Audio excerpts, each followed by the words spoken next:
Mais pour être appelé serviteur de Dieu, il doit s'être appelé par Dieu. Amen. Amen. Alléluia. Amen. C'est pourquoi tu vois plusieurs personnes ici. Oh Seigneur, jusqu'à quand? J'étais servi pendant 20 ans. Mais regarde, les autres ont avancé. Regarde, les autres ont déjà des véhicules. Regarde, les autres ont déjà des maisons. Les autres font des voyages, ça et là. Ils sont des hommes populaires et connus partout. Mais pourquoi moi je souffre? Je suis venu te poser la question. Est-ce que évangéliste que tu t'appelles là?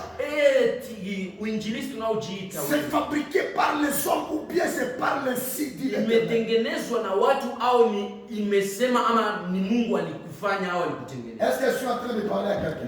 Oui. Le pasteur là que tu t'appelles, Wewe unajiita mchungaji. est-ce que c'est un pasteur venant de Dieu Ni mchungaji anayetoka ou bien c'est fabriqué par les hommes? au ni watu walitengeneza? Frère, si c'est fabriqué par les hommes, Ndugu, kama ni watu tu marcheras sans la garantie de Dieu. utatembea Tu bila marcheras sans la main de Dieu. utatembea bila Tu marcheras sans l'autorité de Dieu.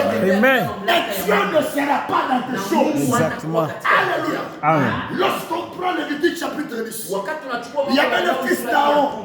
banatuzungumzia mambo ya watoto wa Haruni. Ils ont voulu faire ce que leur père faisait. Bali tafuta kufanya vyenyewe Pendant qu'eux n'étaient pas reconnus à faire ce qu'ils voulaient faire. La Bible me dit que Dieu le brilla par le feu du ciel au travers de leur même brasero.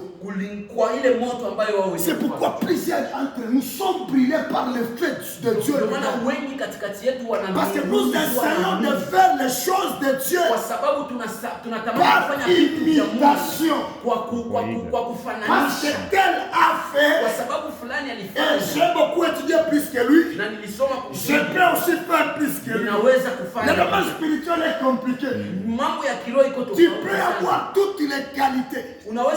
Mais si Dieu ne t'a pas encore appelé, tu n'as pas droit à le faire. Alléluia. Amen. Chers serviteurs, heureusement c'est la jeune génération qui est ici. Et j'aime vraiment parler à la jeune génération. Parce que cette génération a besoin de révolte. Cette génération a besoin d'un vrai réveil. De quelqu'un qui va leur dire la vérité, qui fera rentrer quelqu'un dans sa destinée. Alléluia. Amen. Vous savez maintenant comment ça s'est fait? Lorsque le char a commencé la marche, la Bible me dit, arrivé quelque part à Kidon, l'âge a trébuché. Maintenant l'âge en voulant tomber. Usa avait une très bonne volonté de protéger l'âge. Il avait une très bonne volonté de sauver l'âge. Oh, dans l'âge, il y avait quoi? Il y avait les pierres là de la loi de Moïse. Il y avait la manne cachée, la manne là qu'on cachait. Et il y avait la verge d'Aaron qui avait fleuri.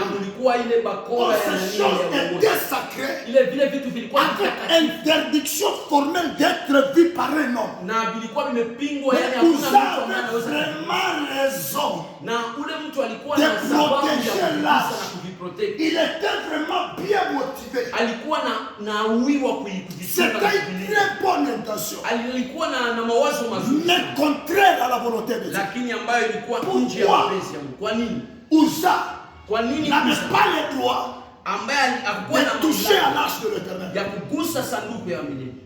Combien de fois tu as voulu t'approprier un ministère qui n'est pas le tien? En 2017,